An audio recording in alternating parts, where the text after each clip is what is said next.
Se você olhar apenas para o preço, 2025 parece bem confuso. Ouro subiu mais de 70%. Prata mais que dobrou, está passando $70. Platina e paládio saltaram 40%, 50% em poucos meses.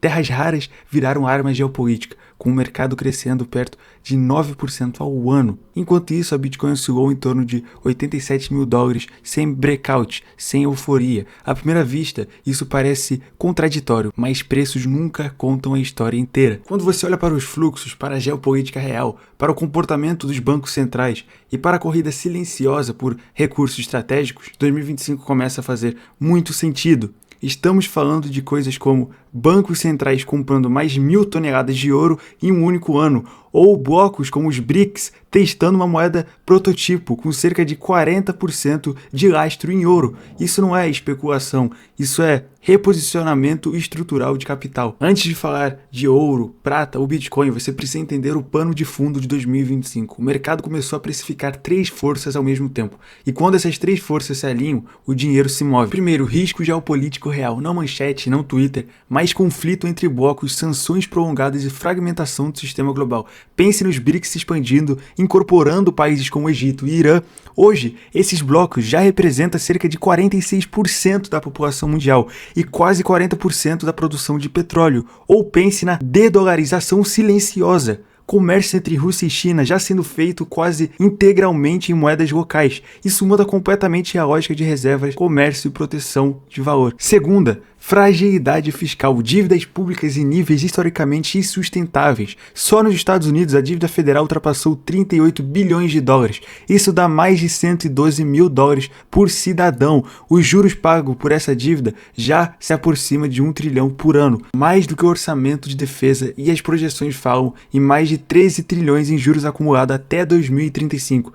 Esse é o dilema: ou o governo corta gastos, ou cria crise política, ou imprime dinheiro e dilui a moeda. Não existe terceira opção. Terceiro ponto, juros. Mesmo com taxas altas hoje, com Selic perto de 15% no Brasil e Fed em torno de 4%, a economia global desacelera e o mercado sabe que cedo ou tarde os cortes vêm, e quando o custo de oportunidade cai, ativos que não rendem juros param de ser penalizados e passam a ser desejados. No mundo que deixou de confiar em regras comuns, a alta dos metais em 2025 não foi especulativa, ela foi estrutural. O ouro virou a linguagem comum de proteção. A prata antecipou a transição tecnológica. E os minerais críticos mostraram que cadeias de suprimento viraram instrumentos de poder. E é a partir daqui que tudo começa a se conectar. Agora sim, o ouro. O ouro não sobe porque é bonito, ele sobe porque quando o mundo está em instabilidade estrutural, o ouro vira um ativo sem risco de contraparte. Ele não depende de banco, não depende de sistema financeiro,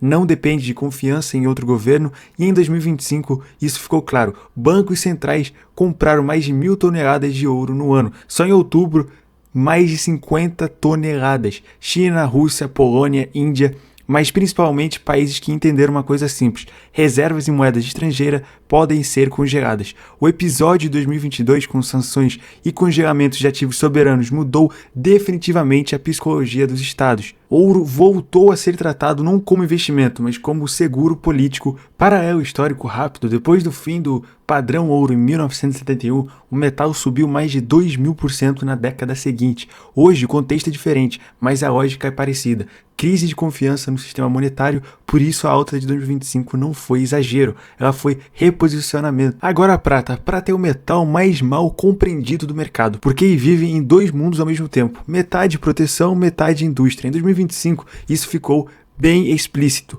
A prata saiu da festa dos $20 e ultrapassou os 70, alta de mais de 140%. E não foi só medo, foi infraestrutura, painéis solares, veículos elétricos, data centers, inteligência artificial. A prata é insumo direto de eletrificação do mundo. Agora o detalhe que quase ninguém explica: 70% da prata global é produzida como subproduto de outras minas, ou seja, mesmo com preço alto, a oferta não responde rápido. Isso cria déficit estrutural, e quando entra capital financeiro por cima, o movimento acelera. Mais atenção: a prata sobe rápido e corrige rápido. É o metal que antecipa transições tecnológicas e crises de confiança. Platina e paládio são diferentes, eles não contam histórias bonitas, eles contam histórias desconfortáveis. A oferta é extremamente concentrada. Platina, quase 80% vem da África do Sul. Paládio, grande parte ligado à Rússia. Energia instável.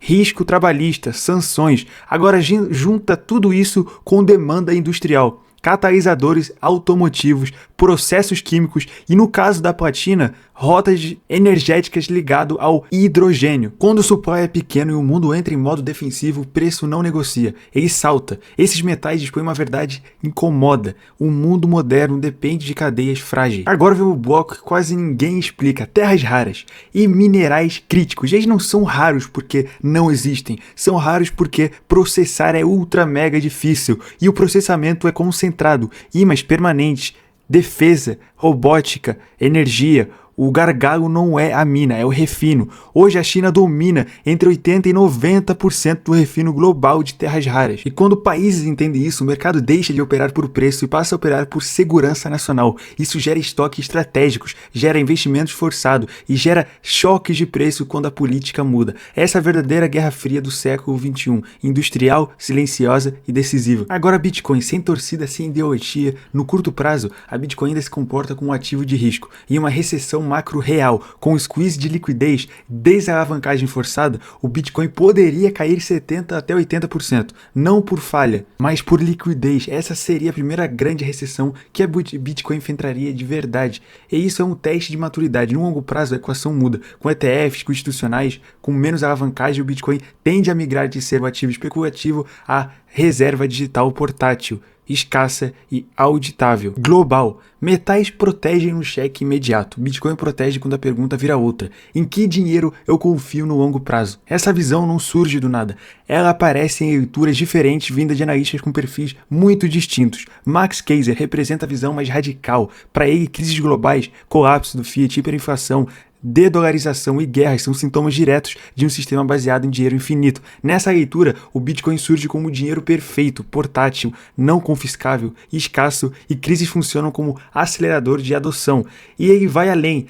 Nações com reserva em Bitcoin tendem a priorizar a acumulação, não o conflito. Menos guerra. Já o Willy Woo traz uma leitura mais técnica, baseada em dados on-chain. Ele reconhece algo importante: o Bitcoin ainda é jovem. Em crises imediatas ele pode cair forte, 70% a 80%, mas no horizonte de décadas ele tende a se tornar um store of value superior, porque é um ledger incorruptível. É tecnologia com o tempo, corrói a escassez de ativos físicos. Existe a visão corporativa e estratégica, representada por Michael Saylor, o rei das Bitcoin. Para ele, crises monetárias são um ambiente ideal para Bitcoin, não por ideologia, mas por eficiência, propriedade digital, divisível, teleportável, auditível. Saylor projeta o Bitcoin superando o ouro em market cap nas próximas décadas, à medida que o capital migra do risco para o digital. Com ETFs, com instituições, com menos alavancagem, o Bitcoin tende a migrar de ativo especulativo. Agora uma visão que me marcou vinda do Renato Lianov,